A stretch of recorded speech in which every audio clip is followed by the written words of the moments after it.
So battery's going to go in my phone in a minute. I just wanted to do this little short video really quick, right? And, you know, I can't see this getting under control, to be honest, now. I think it's pretty much gone, just like MPs are using social media, and it's gone, even though they're not meant to be, right?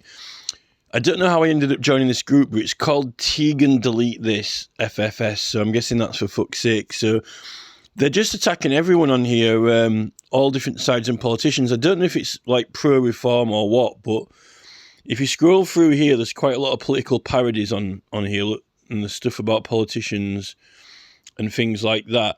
There's even some Donald Trump. Look at these Donald Trump political parodies, right?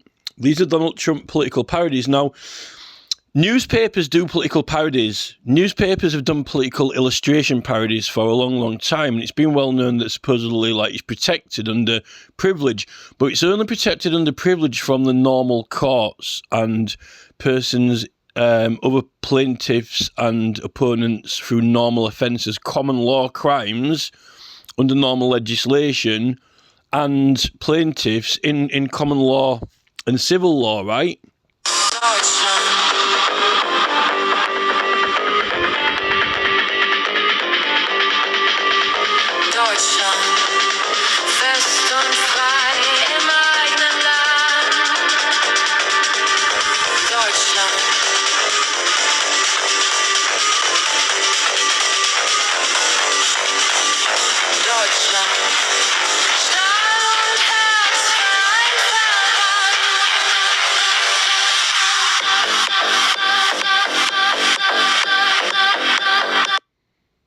So there we've got all the Trump parodies, and they're even sort of knocking Robert F. Kennedy Jr. here, right, who usually is someone who supports, RFK Jr. supports civil rights and political rights. He backs them, right?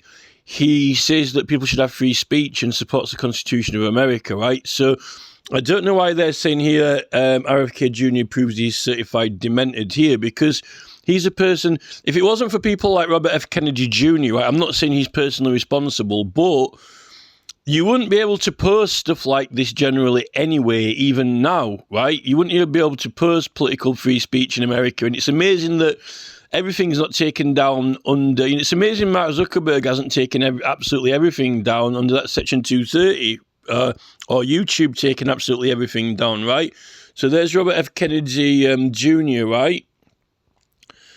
And there's some Farage stuff, like they're actually doing those models of Donald Trump, you know, going around America. I said, you know, is Keir Starmer the most politically parodied person in the world, like a world record, or Donald Trump, right? Because there's a hell of a lot of political parodies about Keir Starmer now in Britain. I thought he might have set a world record, but I don't know, maybe it's the Trump showing the comeback. But here, look, right, this is what I wanted to get to. And I hope my battery don't go in a second, right, because it's on red. But exposed, proper nasty bunch, no job between them.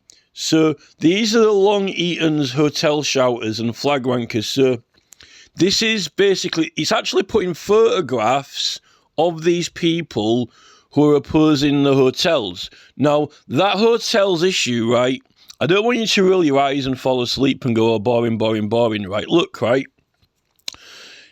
These people are protesters, and that hotels migrant issue is a matter depending in Parliament, right? And what people are collecting signatures on to Parliament now, and these people are promoting the campaign and protesting outside the hotels. It is part of a wider parliamentary cause, right? Now, this group, this Tegan group here, and the anti-fash badger. Now, this page that I'm on, it's got all kinds of different stuff, right? It seems to be having a go at absolutely everyone. But here it's having a go at the hotel protesters. So it's like against the hotel protesters. Now, this is the thing. It's actually calling them wankers and things like that. Now, look, if you want to bother learning anything, and if you want to actually have anything sensible about you at all, right? I've had to learn this myself, right? I've done plenty of political parodies about, you know, MPs, Theresa May, people like that, right? I have done plenty of political parodies, right? It's true, you are protected from the normal courts in common law, right? And from civil charges. That's true. But, right? That doesn't mean to say that you're not in contempt of Parliament itself. Now, in the contempt against petitioners section in Erskine May, it says that actually if you get disrespected or attacked or, devalued as petitioners. So actually, if you want to be sensible and normal and proper true to the law, these people here, this is actually a piece of evidence I've got in front of us. This is a contempt against petitioners and others soliciting business in order to Parliament. You might not see the connection, but it's the hotel migrants campaign. They have got petitions against the migrants and illegal migrants. It is part of this sort of like Raise the Colours and Tom Robinson and things like that. But they are trying to get Parliament to do something. They're trying to get Parliament to remove the illegal immigrants from the hotels and things like that. They are trying to get an action from Parliament. It is advertising and promoting it. And this is basically dissing them. Rather than just, putting up an advert saying, look after migrants. You could say like, look after migrants, help migrants, care for migrants, right? But this is actually attacking the petitioners, right?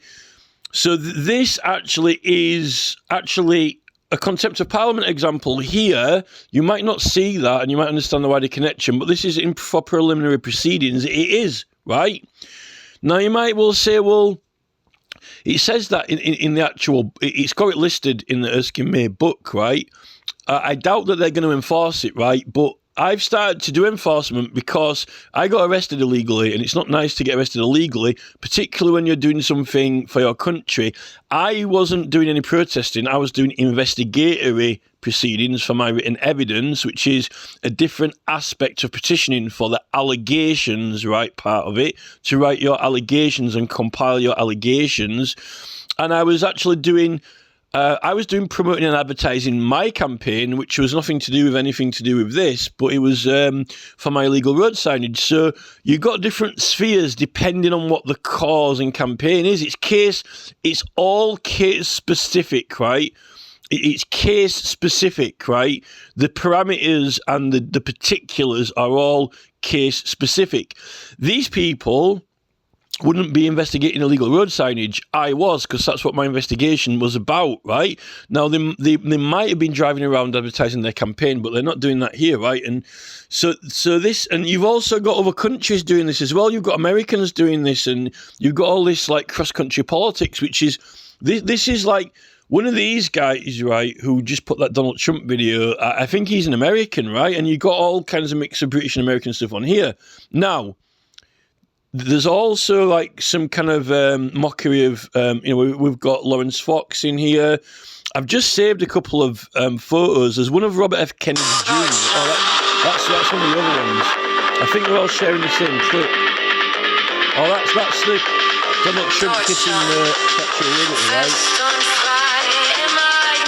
But there are all these political parodies, right? In the summer of... I don't know whether they had some more Robert F. Kennedy Jr. photos somewhere. I think I saved it on my phone because I didn't know it was RFK at first. I thought it was Starmer. So here we've got like a Donald Trump parody, right, as like some sort of Slimer off Ghostbusters, right? This is Oscar Alho. I think he's an American, this Oscar Alho, right? So this is a political parody of Donald Trump. Actually, this is something that the Sun newspaper might do. The Sun newspaper probably might, their editors might love to do this on the front cover of their newspaper, right? Get one of their illustrators to do it, right? But newspapers have always done that, right? For a long time. This is what falls under the Parliamentary Papers Act 1840 kind of as well. That area of law to do with publicising campaigns, right? But this is the thing. There's a Donald Trump one, and then here's like, this was in support of Rupert Lowe, which is still sort of election advert. This is a classy advert because it's trying to promote him to be the next Prime Minister in an election, right? That's going to be RFK, Robert F. Kennedy Jr., but when I first saw it, I didn't realise that I'd gone on to American content. I thought I was on an English page, and then it turns out that's meant to be RFK Jr., but I didn't know if it was meant to be Starmer at first because I was looking through all the Starmer pages. But this is the thing, right? Look, here are the Ed Miliband pictures, right, by that S&M Satcher, whatever they're called, or S&M Satcher, right? So this was actually a Conservative Party advert. It's actually financed and ordered to be made for the Conservative Party's election campaign. So it's classy material, right? And it's mocking Ed Miliband and Alex Salmond, right? It's a political parody. And this is actually encouraging people to do it also. It's encouraging everyone to also do political parody mockery, right? Now, I'm not arguing with the common law, like, because you've got the Obscene Publications Act in England and, so forth, and the 1688 Bill of Rights. But we need to sort out election material from political campaign material. And usually it's easy to do that, except now that the whole country has gone into political mode. Like, they've woken up from their normal, TV soaps and their normal daily life and okay, let's all do political content, right? And let's all get involved in political campaigns. What we've got is a flood of content and material, and it's very difficult to distinguish between it because they're all kind of like a rainbow. The colours blend into each other, and there's a little bit of crossover in between, right? Because some political campaigns involve content about persons who are, in Parliament or political figures or whatever, right? But this is the thing. In that Misconduct against petitioners, it's actually protecting us. It's not whether we're doing offensive political content or not. It's about other persons who aren't necessarily doing political campaigns actually insulting or offending the petitioners. And that's actually going to be a contempt of Parliament, right? Which I just showed you, those hotel protesters are having a contempt against them, right? That's actually protecting the petitioners, and there shouldn't be that material up against the petitioners, right? But this is the thing. I was doing political material when I first started out, like Theresa May and David Cameron, political parodies. But you are meant to be protected from the normal courts, right? But this is the thing. The question is this. Is, there's meant to be a protection of dignity of the actual persons themselves. And let's face it, right, Donald Trump and Keir Starmer have not got any dignity left from their opponents. They've been completely obliterated in dignity, right?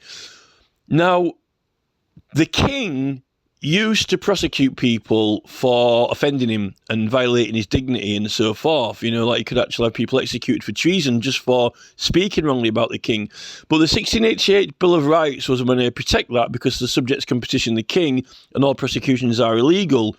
So it gets actually rid of that promulgary or whatever it's called. I don't know how you pronounce it, promulgire or promulgaries, right? Insulting the king or offences against the king, right? Obviously, unless you're not going to take over the country, it's just like political parodies or like you're trying to make a point on a political cause or something, right? And then obviously you've got the Republic UK campaign, or literally shouting down with the crown or whatever and stuff like that. Obviously, if you couldn't do it at all, then that campaign wouldn't be able to exist, right?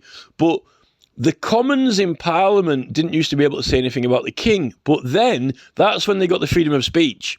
So the freedom of speech in Parliament includes being able or allowed to criticise the king, right? So you can actually criticise the king now when before you couldn't. And although privy councillors are different, because if there's anything said bad or wrong about the king or derogatory or offending the crown, etc., etc., etc., etc., they have to pass the message immediately to the king, to his majesty, the chief justice and other privy councillors, right? But I don't think that we can be prosecuted for it criminally in the king's courts because of the 1688 Bill of Rights. I think that, there's some royal sign manual stuff where, I don't know whether or not the king, can make responses or make points back to people out, by certain events, incidents or accidents. I don't know about that. It's royal sign manual.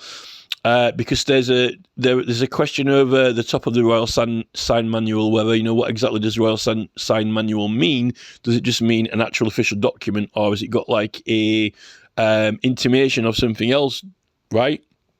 But the MPs in Parliament can actually criticise the Crown and actions of the government, because if you couldn't criticise the Crown at all, that means that you couldn't criticise the police if they were acting illegally, because apparently, the police, you wouldn't even be able to accuse them of acting unlawfully. You wouldn't even be able to accuse anyone acting unlawfully. And you can bring a... you can have a judicial review, apparently, of government actions to prove that the government action was unlawful. But because the staff are acting, in directions of the Crown, apparently they're not criminally prosecutable in the normal courts unless you impeach them, right, in Parliament, right? Because apparently it's Parliament matters, which I find this whole Shabana Mahmood thing crazy now, because I'm pretty sure that the whole point of inventing the Ombudsman was that you used to petition Parliament for complaints about all of government, right? Any department, including leaders of departments. And that's why they invented in 1967 the Ombudsman. And that's why you have to get the MP signed it off, and the Ombudsman investigates it and they bring the legal actions only after an MP signs it off, right? But on the Ombudsman site itself, it is now saying that you might already have a legal action. But I think that the Ombudsman site is misled. I think the Ombudsman is kind of like, misleading and is kind of like being misled, really. Because I don't think that I don't think the public were supposed to or can bring actions against the government, because that you used to petition Parliament over it. That's what it is. Petitioning Parliament with a complaint is your complaint to those departments, right? That's why they invented the Ombudsman, to take care of it instead of Parliament having to deal with it all. I don't think you're meant to bring your own case. Now, Anson said that people can take actions against the government and, their actions can be questioned and proved unlawful. But was that through Parliament? And, is it separate to impeachment or not? I'm a little bit stumped over it. I mean, maybe if they've always brought actions against the government through a normal court challenge like civil, but civil's only meant to be to if they owe you money. King's debt, like you can't use protections and privileges for a civil debt or a debt to the king, or like Mr. Smith versus Mr. Johnson. If I'm if an MP, right, and a member of Parliament can't evade a money debt to someone because they're privileged in Parliament, right? That was meant to be it. It's to avoid money debt.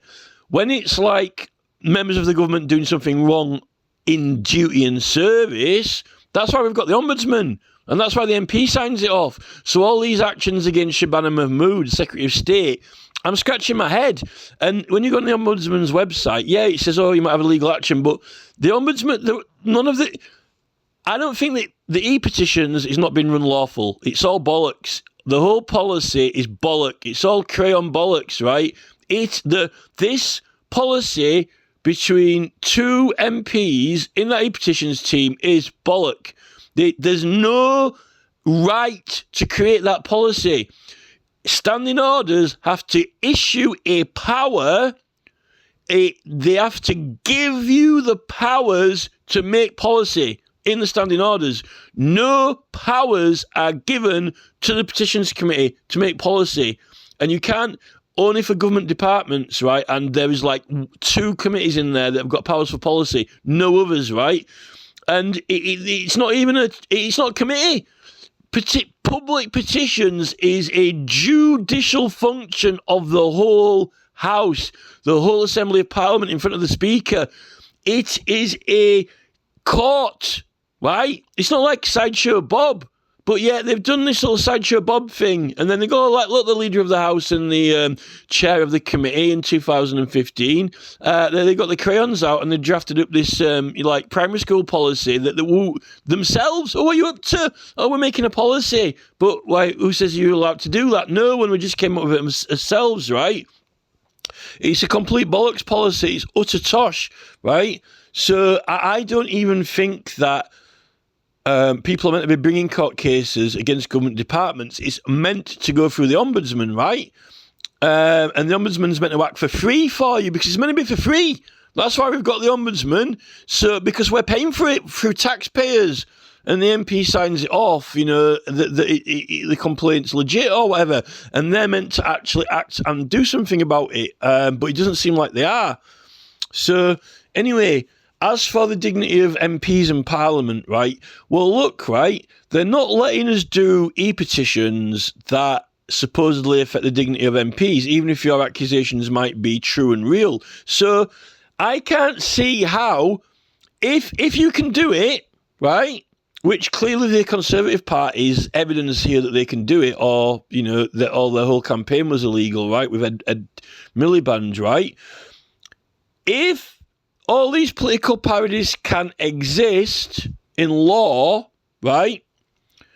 Then you can have them in an e-petition, because the e-petition's actually privileged even further. If they're all illegal, then then why don't they take them all down? Either you can have them in an e-petition, or you can't, because not only do they harm the dignity, but they're illegal, right? So you can't have both. So the e-petitions are going to have to either make their mind up, right, whether are these Ed Miliband pictures were illegal or not, and whether or not these political parties can have, Keir Starmer as a wanker. Because if Paul Golding for Britain First Party cannot have Keir Starmer as a wanker, then they couldn't have had Ed Miliband's a Lilliputian in here and like pipsqueak, right, like stuffed in a top pocket. So this is the thing. I don't know whether you can be prosecuted by Parliament for contempt if you're disrespecting the members or not. But I know you can't be prosecuted in the courts, right? But if Parliament are saying it is disrespectful and they're not allowing it, and they're not allowing it in e-petitions, in writing, then how are they allowing it at all? How is Keir Starmer even allowing it at all in the whole country with his clowns and all the rest of things that I've just shown you? All these all this. This is American, but this is RFK Jr. Donald Trump Slimer, right? If it's illegal and disrespectful, then why aren't Parliament bringing contempt charges against everyone for disrespecting the members, right? And why did they allow the Ed Miliband? Why did they allow the Conservative Party to do the Ed Miliband one, right? This is the thing. So if it's allowed, period, then it can be allowed in e-petitions, but they're not letting us, write what we want. So either the Conservative Party with the Ed Miliband drawing are illegal, or everyone can do it, right? And is it making a political point? This is the thing. Definitely not in the courts. But, that was just the thing I wanted to say. I don't even know who, whether or not Starmer has got a world record for political parodies, but they're definitely letting the newspapers use it. If it's allowed in the newspapers, right, why don't the government want to allow it in e-petitions if they're not stopping the newspapers from putting these on the front cover? Because everyone sees it, right? So it's harming the dignity of the government, right? Like all the Starmer ones. Hold on, let's see if I can find a Starmer one. This is not a negative picture. It's just a normal report. But there's a lot of Starmer parodies out there, right? So if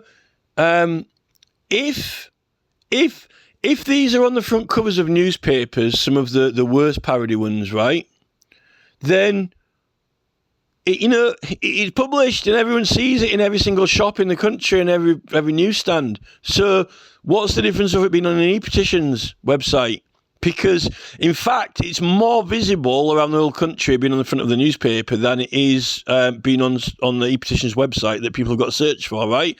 If you want to, put in, political parody stuff in there, which they're not allowing at the moment, right?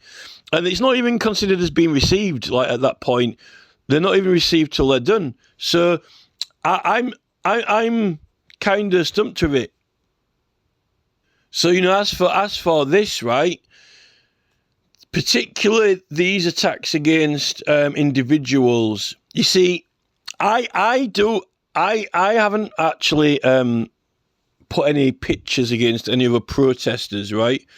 I've never made any videos or photos of any other protesters. Like, oh, there's a Liz Truss one there, right? I did start doing... The thing is, when I started doing my website, there was hardly anyone doing it, and I started doing political parodies because I'd seen them in the newspapers and I knew what they were, right? You know, here's some more, right? But I don't actually know what's happening now. I think it's getting a bit out of hand when it's like protesters versus protesters, right? When it's getting protesters versus protesters. Here, look, right? This, I wouldn't do this. This is like protest group versus protest group attacking each other when that actually is, violation of privileges. And that makes you wonder, well, should we be doing all these political parodies of MPs and things like that? Well, you can do critique of the king, right? And I think that the thing is, why did the Conservatives do the Ed Miliband one? They're encouraging it, right? The one of the main parties that has been the leading party of government for decades, the Conservative Party, which is meant to be the affluent, rich people's posh party, as opposed to the working class party, are the ones that didn't encourage it, right? But this is like, you see, you're getting into like showing people's faces now in order so people can like look out for them, watch out for them and attack them, which is what that Green Party guy was doing against the Raise the Colours, Raise the Flag.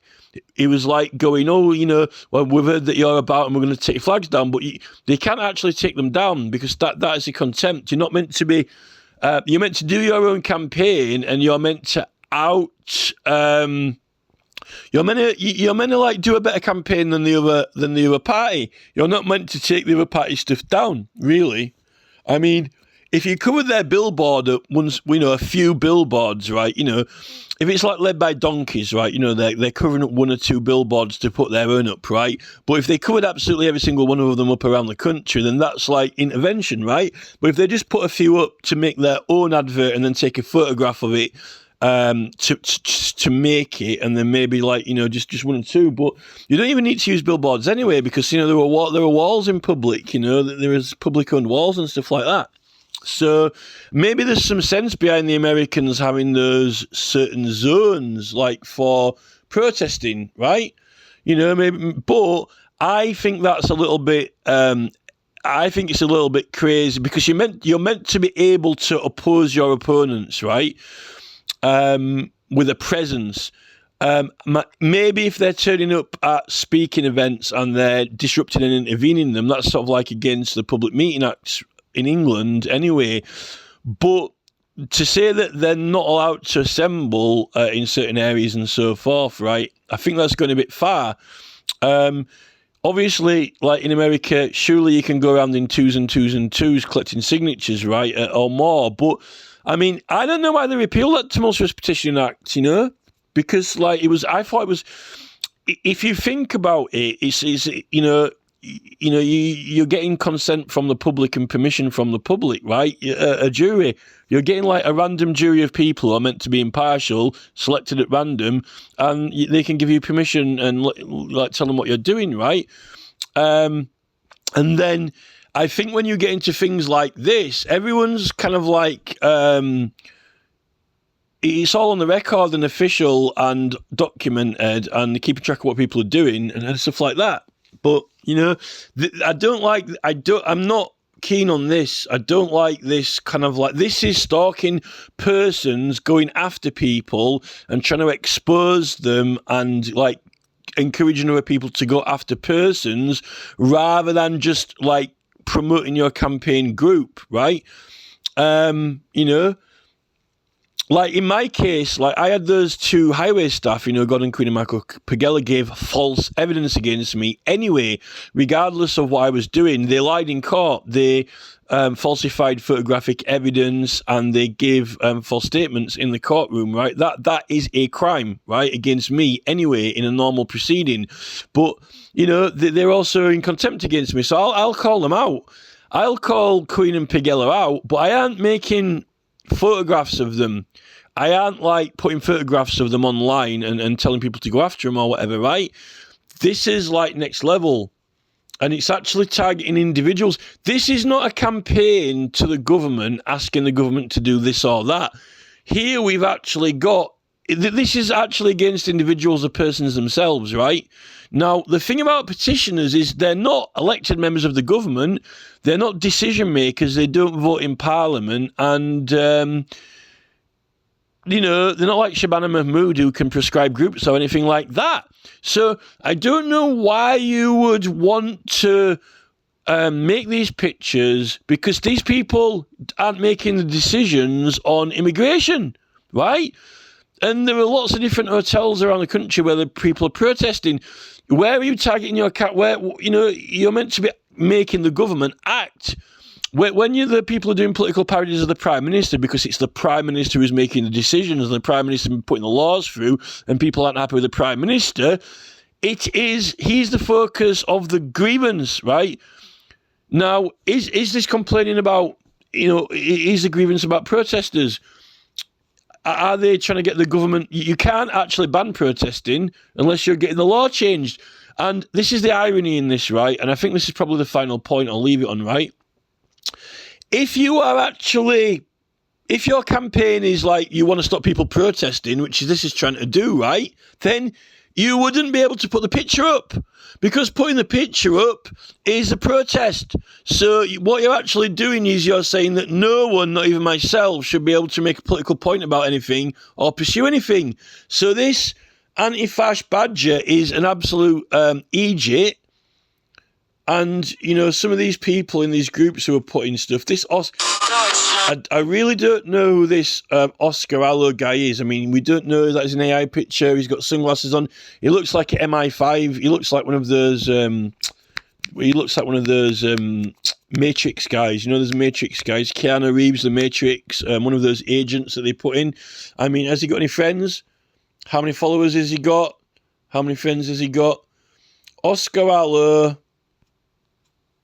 I mean, he's been posting a lot of political stuff all over, a lot of rubbish. I don't even know how many.